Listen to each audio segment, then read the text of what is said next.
안녕하세요. 저는 현재 결혼을 3개월 정도 남겨두고 있는 1월의 예비 신부입니다. 현재 나이는 28이고요. 저는 결혼을 할 때 남친이랑 동시 입장을 하게 되었습니다.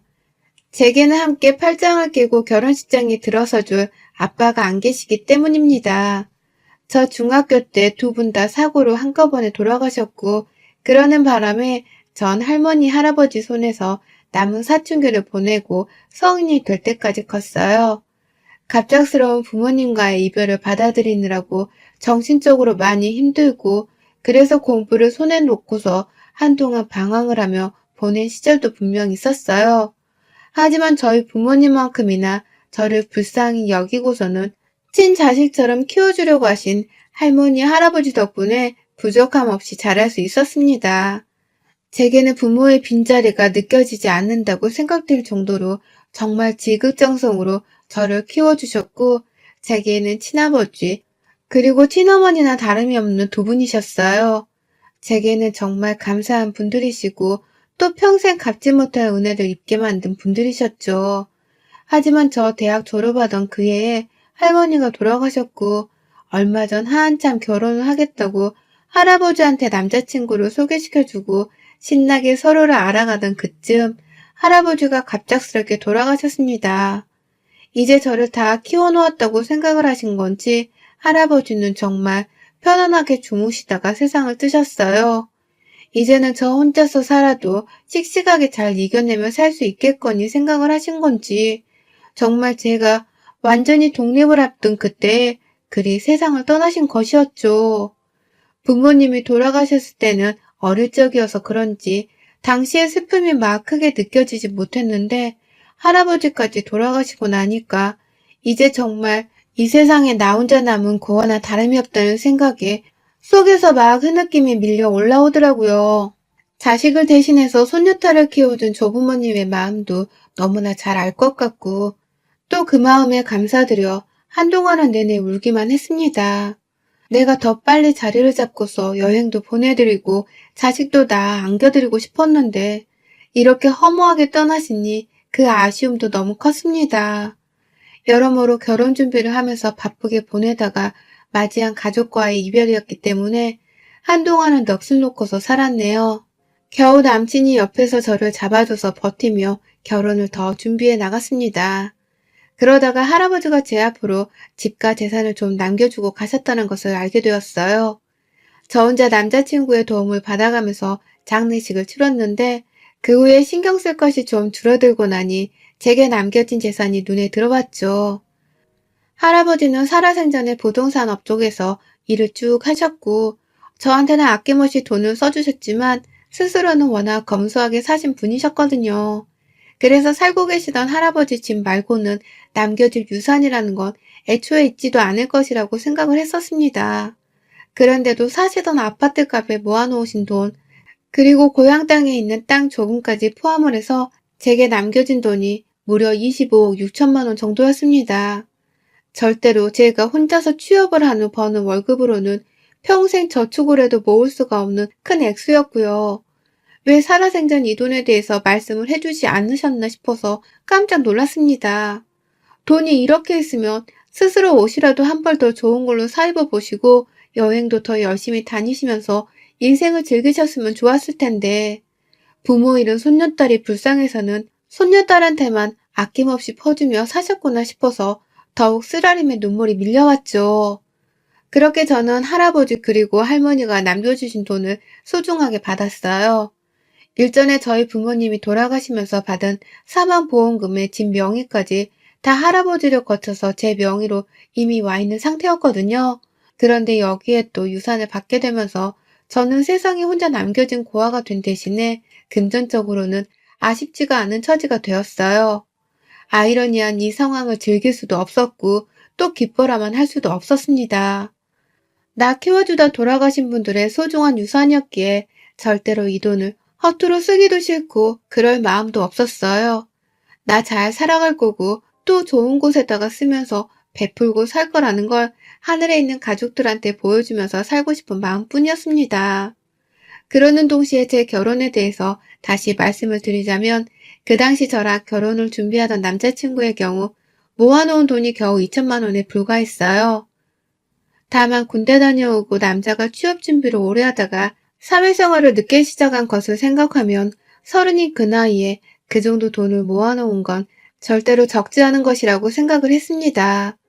모아놓은 돈이 적은 것일 뿐 평상시 데이트를 하면서 봐온 남자친구는 검소하고 또 돈을 쓰는 것에 있어서 신중한 편이었기 때문에 금전적인 면에 있어서는 얼마든지 빨리 돈을 모으고 자리를 잡을 수 있게 될 거란 믿음이 있었어요. 남자친구도 자기 스스로 빨리 돈을 모아서 가정을 일굴 준비를 제대로 하겠단 말을 참 자주 했었고요. 다만 공기업이긴 하지만 아직 연차가 얼마 안 쌓여서 그런지 월급 액수도 적고 일도 많아서 그런지 여러모로 많이 힘들어 보였습니다. 그와 동시에 결혼 준비를 하면서 빠져나갈 돈이 한두 푼이 아닐 텐데 혼자 남자라는 이유로 안고 가야 하는 부분들이 부담이 되었는지 유독 수척해 보이기도 했죠. 시어머니 되실 분께서 지금 남자친구가 자취하면서 살고 있는 오피스텔의 전세자금을 지원해 주신 덕분에 남자친구가 서울에서 월세살이를 하면서 돈을 써야 할 일은 없었는데 그럼에도 여러모로 돈 얘기만 꺼내면 주눅이 들고 힘들어하길래 제가 사실대로 말을 했습니다. 돌아가신 부모님께 받은 집도 있고 할아버지가 돌아가시고 나서 받은 유산도 있으니 그걸로 결혼 준비를 하면 된다고 말이죠.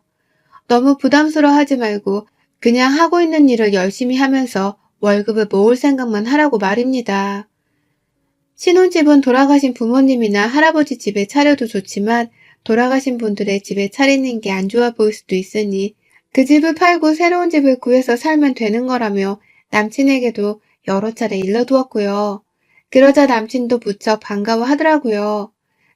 집 문제가 가장 큰 고민이어서 살고 있는 오피스텔의 전세자금을 빼고 대출을 왕창 받아서 자가를 살지 아니면 그냥 계속 전세를 살면서 추후에 이사를 해야 할지를 계속 생각하던 중이었는데 제가 해결책을 제시해 줬다면서 좋아라 했어요. 다만 그게 저 고아가 되는 대신에 받은 돈이라는 것을 남친도 잘 알고 있었는지 더 이상 팔불출 같은 소리는 하지 않은 채 오히려 저희 가족들에게 감사하단 말을 같이 해줬네요. 참, 제 남편이 될 사람이지만 누가 봐도 사람이 괜찮고 또 마음이 따뜻한 남자였습니다. 그러니 저도 그런 남친이 고마워서라도 더욱 저 혼자서 결혼에 필요한 경제적인 부담은 안고 가려고 했죠. 저한테는 그럴 돈이 있었으니까요. 그렇게 집은 해결이 되었고 이제 제가 혼수를 하고 식장을 보면서 척척 준비를 더 하면 되는 것이었어요. 그런데 바로 그 다음날 예비 시어머니께서 저를 집으로 초대하셨어요. 지금껏 결혼을 하겠다고 인사를 드리고 또 조금씩 준비를 하는 동안 어머님은 저를 단 한 번도 집으로 먼저 초대를 하거나 연락을 해오신 적이 없으셨거든요. 오히려 저를 고아라 미워하고 며느리로 받기를 싫어하는 분이셨죠. 저를 미워하고 싫어한다는 티를 직접적으로 낸 적은 없었지만 제가 워낙 어릴 적부터 부모님을 잃고 할아버지 집으로 들어가 살게 되면서 보고 배운 자연스러운 눈치라는 게 있어서 제 눈에는 다 티가 났답니다.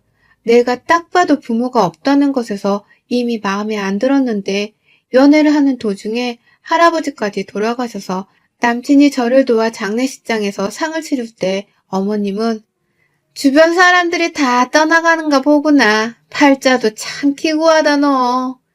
라는 말씀을 하셨어요. 그리고 그 눈빛에는 자기 아들도 곧 이렇게 죽게 만들지 않을까 하는 두려움이 서려 있었죠.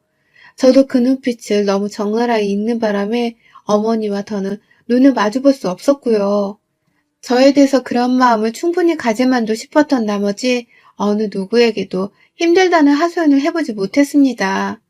나 같아도 멀쩡한 아들이 부모 잃고 하나 남은 가족까지 잃은 여자애랑 결혼을 하겠다고 데려온다면 한 번쯤은 그러지 말라고 뜯어 말릴 것 같았거든요.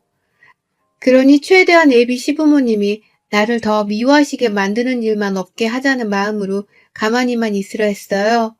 그러다가 남친을 위해서 제가 직접 받은 유산도 결혼자금에 써보려 했고 남친이 좋아라 하는 만큼 저는 어머니도 좋아해 줄 거라는 기대를 했습니다. 그냥 적어도 제가 꽁으로 자신의 아들에게 시집을 가려 하는 건 아니라는 걸 보이고 싶었어요.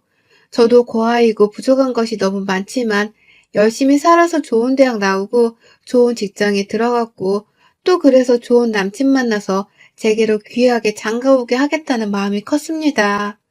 그런데 예비 시어머니의 부름에 달려간 예비 시댁에서 저는 너무나 혼란스러운 나머지 말 한마디도 자꾸만 갈팡질팡을 하며 겨우 정신줄을 붙잡고서야 나올 수 있었습니다. 상상지도 못했던 일들이 그 안에서 펼쳐졌거든요. 어머님이 저한테 너무 잘해주시는 거예요. 제가 집 안에 들어가는 순간부터 저한테서 가방을 받아주질 않나 선물이라면서 사간 디저트 세트를 아, 이거 뭐 이런 것까지 라고 하면서 임금님이 하사하신 선물인 것 마냥 귀하게 받아들이질 않나. 여러모로 제가 알던 어머님의 모습과는 많이 달라 보였습니다. 일전에 집으로 인사를 드리러 왔을 때에는 제가 들어와도 본체먼지 하면서 부엌에 가서야 제가 어머님과 눈을 맞추고 인사를 할 수 있었거든요. 그게 저희의 첫 만남이었음에도 불구하고 어머님은 손님 대접을 해주며 현관까지 나와주지도 않았어요. 당시 제가 과일 바구니를 사갔었는데도 과일은 물러지면 날파리만 날라드는데 뭘 이런 걸 사오냐면서 괜한 핀잔을 주기도 하셨던 분이셨죠. 그 정도로 저한테는 살가운 모습보다는 냉정하고 또 귀찮아하는 모습을 더 많이 보이던 분이셨는데요. 그런 어머님이 결혼을 앞둔 저한테 이제서야 집에 오라고 반갑게 초대를 해준 것도 모자라 제가 사가져간 선물에 너무나 황송하다는 듯이 반응을 해주니 저는 당혹스러웠습니다. 왜 이러나 싶어서 눈치를 보다가 거실 안으로 들어가니 세상에 상다리가 부러질 정도로 진수성찬을 차려놓으셨는지요. 너 먹이려고 내가 전날부터 장 봐놓고 오늘 하루 종일 준비한 거다. 라고 하시면서 가득 차려진 상 앞에 빨리 앉기부터 하라면서 저를 데려다 앉히는데 진짜 이게 뭔 일인가 싶더라고요. 너무 이상할 정도로 그리고 그 속이 다 티가 날 정도로 저한테 인위적으로 잘해주시기 시작하셨어요. 그 바람에 저는 단숨에 눈치를 챘죠. 어머님이 남친으로부터 저의 유산에 대해서 전해들었고 그래서 돈 때문에 나를 다시 보고서는 내게 이리 잘해주는 것이라는 걸 말입니다. 그러니 저는 속으로 이런 어머님을 얼마나 치사하다 여겼는지 몰라요. 사람은 변한 게 없는데 겨우 가진 돈 때문에 나를 이리 다르게 대할 수 있는 것인가 싶어서 말이죠. 그 후로도 어머님은 저를 참 자주도 불러주셨습니다. 저희가 결혼 준비를 하느라 퇴근하고서도 여기저기 돌아다니며 예약 잡고 상의하고 하느라 늘 바쁜 일상을 보내던 중이었는데요. 처음에는 남친한테 전화를 해서는 옆에 제가 있으면 집으로 빨리 데려와서 밥이라도 먹이고 보내라며 부르더니만 언젠가부터는 저한테 직접 전화를 또 해서는 집에 오라며 며느라 라고 미리 호칭부터 부르기 시작하셨어요. 참 볼 때마다 너무 인위적으로 저한테 잘해주는 게 티가 났는데요. 저도 참 부모 없고 가족 없이 살게 되어 마음이 외로워진 건지 그런 가식적인 어머님의 지극정성 모습을 봐도 그저 고맙다고 넙죽 받기만 했습니다. 나한테 또 이리 잘해주실 어머님이란 존재가 어디 있을까 싶어서 그냥 그 목적이 돈 때문이더라도 사랑만큼은 넙죽 받고 싶었어요. 그래서 어머님이 옆집 이웃들이나 자기 친구들 얘기를 꺼내며 걔는 엊그제 만났더니만 온몸에 명품을 휘감고 나왔더라. 집에 며느리가 하나씩 사준 걸 가지고 나왔다던데 얼마나 부러워 보이던지. 사람이 나이가 드니까 명품 하나 정도는 있어야 사람답고 또 있어 보이더라고. 라는 뻔한 얘기를 자꾸만 할 때에도 저는 모른 척 그냥 명품 가방을 실제로 사드렸어요. 그렇게 비싼 건 당연히 아니었고 그냥 하나 사드리면 더 이상 명품 얘기를 하면서 다른 집 며느리랑 저를 금방 비교하실 것 같아서 입막음용으로 사드린 것이었습니다. 하도 명품 거리시길래 설마 그러고 나서 또 가방 얘기를 꺼내시진 않을 거라 생각을 한 거죠. 하지만 어머님은 그 후로도 저를 집에 불러내서 밥을 들면서 꼭 한 번씩은 누구는 뭘 샀다 혹은 누구는 어딜 여행으로 다녀왔다더라 라는 식의 남과의 비교를 해드셨습니다. 그리고는 꼭 저한테 그걸 다 해달라는 식으로 지그시 쳐다보면서 말씀을 하셨죠. 나도 그런 거 좋아하는데 라고 말이죠. 듣다 환장할 지경이었고요. 내 가족이 돌아가시고 나서 남긴 그 소중한 돈을 자기 하고 싶은 것에 쓰게 해달라고 조르는 이 어머님의 심성이 참 기가 막힐 노릇이었습니다. 한 번 가방을 사줬는데도 이젠 더 배가 불러서는 당당하게 하고 싶은 것이나 가지고 싶은 걸 요구하는 그 자세가 계속 눈에 거슬려 가던 중 저는 어머님의 끝판왕 진상짓을 직접 목격하고 말았어요. 지난 개천절이 있고 대체 공휴일이었던 그날 남친이랑 밖에서 만나 데이트를 좀 하고서는 신혼집 문제로 계속 상의를 할 것이 있어서 카페에 앉아 한참 얘기를 나누고 있었는데 아니나 다를까 어머님이 전화를 해오셨더라고요. 너네 데이트하고 있지? 집에 가기 전에 우리 집에 와서 밥 먹고 가. 라고 하면서 저를 또 부르더라고요. 이번엔 또 뭐가 가지고 싶다며 계속 졸라대실까 싶었던 나머지 처음에는 그냥 피곤하다 말을 둘러대고서는 안 가려고 했어요. 그런데 어머님이 절 위해서 특별한 걸 준비했다며 아주 신나며 부르더라고요. 그래서 하는 수 없이 알겠다고 대답을 하고서는 벼랑간 티를 내지 않은 채 남친과 함께 집을 찾았습니다. 집에 들어가니 어머님은 역시나 또 저를 위해 준비했다면서 상다리가 휘어질 정도로 밥상을 차려놓으셨더라고요. 그리고는 절 위해 준비했다고 하더니만 겉절이 김치 하나를 가져오더라고요. 배추 몇 개 자르고서 고춧가루 양념을 비벼놓기만 하면 되는 그 겉절이 김치를 말입니다. 전 또 뭐 대단한 걸 준비해 주신 줄 알았더니만 저를 집으로 불러내기 위해서 어머님이 그냥 없는 소리까지 지어내가면서 절 위해 준비한 거라며 꼬드겨서는 불러내신 것이었더라고요. 순간 빈정이 확 상해버렸죠. 그 겉절이는 어머님이 가장 좋아하시는 반찬이거든요. 저를 위해 준비한 게 아니라 본인을 위해 준비한 메뉴였던 것이죠. 이번에 또 뭘 가지고 싶으시길래 나를 이렇게까지 불러낸 건가 싶어서 얘기나 들어보자면서 밥을 일단 먹기 시작했어요. 그러다가 어머님은 피부가 처지는 게 너무 보기 싫다면서 보톡스에 관한 얘기를 자꾸만 밥상 앞에서 꺼내셨고요. 자기 친구들이 이번에 하러 간다는데 자기도 같이 하러 가고 싶은데 돈이 없다면서 그걸 또 저를 보면서 적나라히 말씀을 하더라고요. 그 표정이 너무 꼴불견이어서 일부러 남의 얘기를 듣듯이 시선을 피한 채로 국을 먹다가 급기야 제가 국을 바지에다가 흘려버리게 되었어요. 놀래선 자리에서 일어나다가 밥상에 무릎 짚고서는 반찬 하나가 더 떨어졌고요. 그 바람에 제 면바지는 완전히 맑은 국에 시뻘건 반찬 국물까지 범벅이 되어버렸어요. 그리고는 바로 어머님께 양해를 구하고는 아무 바지나 달라고 해서 입으려 했죠. 어머님도 호들갑을 떨면서 우리 며느리 바지 어떡해! 라고 하면서 바로 방으로 달려가서는 새로 입을 바지를 내어주셨고요. 그래서 저는 혼자 애비 시부모님의 안방으로 들어가 옷을 갈아입고 내가 지금 뭘 하고 있는 건가 싶어서 한심스러웠던 나머지 안방에 있는 거울을 그냥 멍하니 쳐다보고 있었는데요. 순간 제 눈에 종이 하나가 들어오대요. 정말 별 생각 없이 거울 앞 작은 선반 안에 껴있던 그 종이를 손으로 끄집어 냈습니다. 마치 나한테 보라고 꺼내어져 있는 종이인 것만 같아 도무지 그냥 지나칠 수가 없었죠. 그리고 저 부들부들 거리는 손으로 그 종이를 아주 산산조각으로 찢어버리고야 말았습니다. 그 종이에 글쎄 어머님의 버킷리스트가 적혀 있었어요. 그리고 그 종이의 가장 상단에는 25억 6천만 원이라는 액수의 금액이 아주 큼지막하게 적혀 있었고요. 25억 6천만 원. 이 흔하지 않고 그렇다고 맞추기 쉽지도 않은 이 금액은 바로 저희 할아버지가 저한테 남겨주신 유산과 정확히 일치를 하는 금액이었습니다. 제가 남친한테 말을 해준 그 금액이었어요. 그런데 그걸 역시나 최근 들어 저한테 잘해주다 못해 아주 아부를 부리셨던 어머님이 알고 계셨더라고요.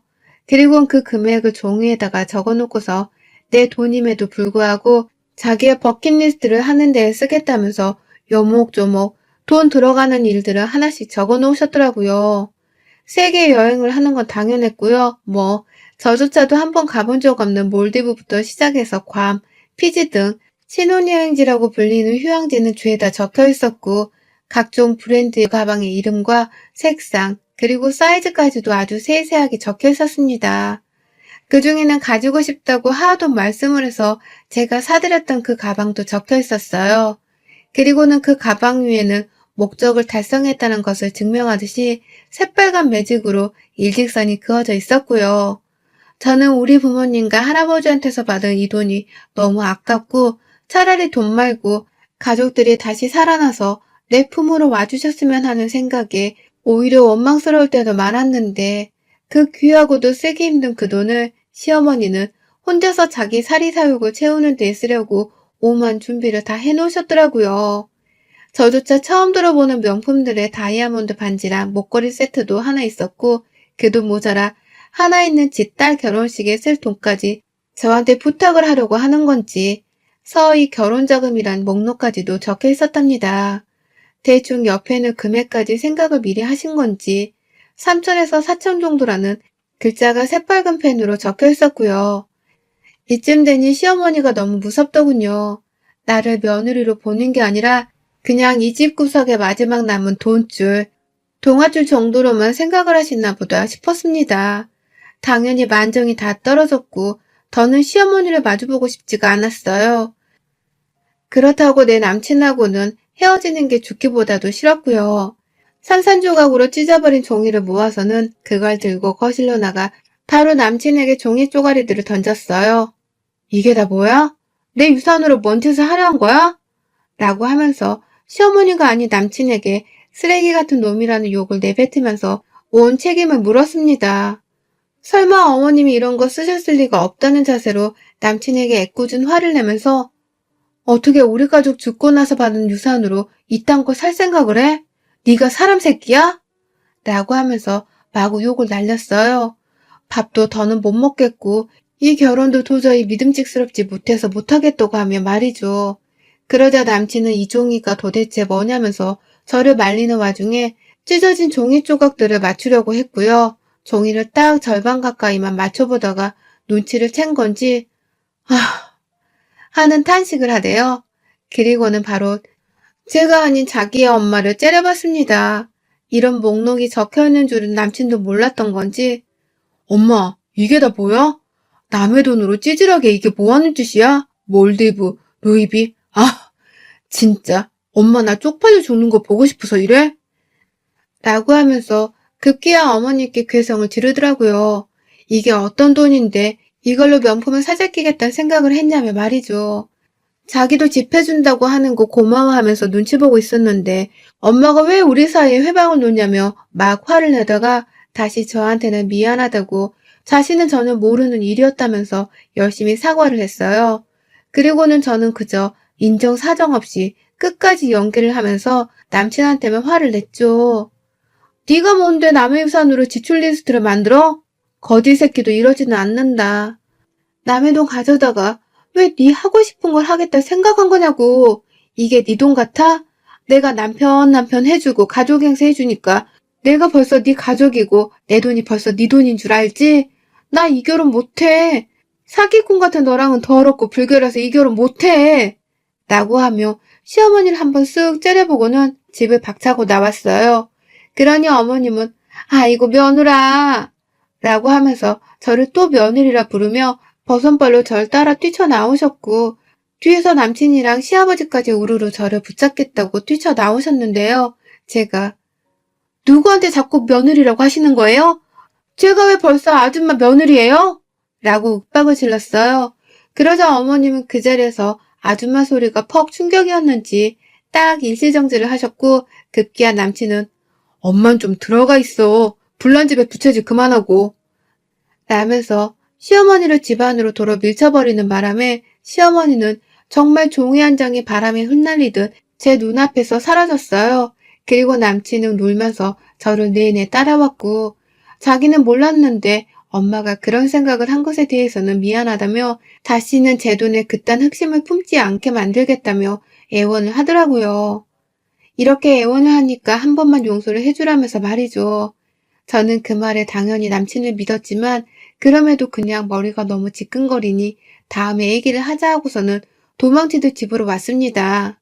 아마 그날 애비시댁에서는 남친이랑 어머님 사이에서 아주 난리가 났을 텐데요. 저는 그냥 다 귀찮고 마음 아프다며 핸드폰 전원도 꺼버렸어요. 신경도 쓰고 싶지 않은 어머님 생각으로 머리를 지끈거리고 싶지 않았으니까요.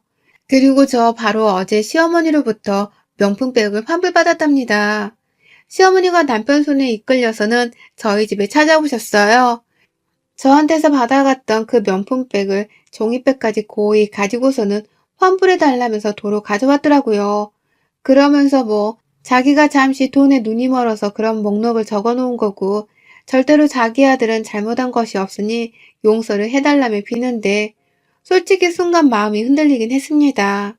이대로 그냥 남친이랑은 결혼을 쭉 준비해야 하나 싶기도 했어요. 그런데 사람이라는 게 결혼을 하고 가족이 되는 순간 또 그게 자기 돈이라는 생각을 할지도 모르고 가족인데 한 푼 쓰는 게 그리 아깝냐면서 아쉬운 소리를 할 수 있는 거잖아요. 그래서 괜히 걱정이 되더라고요. 살면서 내가 받은 유산이 허튼 곳에다가 쓰이게 될까 싶어서 말이죠. 그래서 저 한 달이란 시간이라도 제발 달라고 했습니다. 내가 당신들 없어도 잘 살 수 있을지를 알고 싶고 또 그렇게 살아야 하는 건지에 대해서도 생각을 해봐야 하니 한 달이라도 제발 내 눈앞에 나타나지 말라고요. 결혼 준비도 올스탑을 하고 말이죠. 그러니 두 사람은 당연히 안 된다면서 울고 불고 더 매달렸지만요. 결국 저는 그렇게 두 사람을 집에서 내보내고서 한 달의 시간을 가져보기로 했답니다. 어찌 보면 그 시간 동안 내려야 할 결정에 대한 조언을 얻기 위해서 이렇게 사연을 보내기도 한 거랍니다. 제 가족의 목숨값인 그 유산을 사리사욕 채우는 데 쓰려고 한 예비 시어머니, 그리고 제가 여전히 사랑하고 있는 남자친구. 저는 과연 남자친구를 믿고서 이 결혼을 계속 진행하는 게 옳을까요? 아니면 그냥 나 필요 없다고 뒤집어버리는 게 나을까요? 제 마음은 솔직히 남친이랑은 연애만 계속하면서 차라리 예비 시어머니랑은 더 얽히지 않고서 혼자 더 살아보는 쪽으로 기울어져 가고 있는데 이런 제 결정이 옳은 건지는 모르겠습니다. 결혼생활 선배님들의 조언이 절실해요. 여러분들의 생각은 댓글로 남겨주세요. 오늘도 시청해주셔서 정말 감사합니다.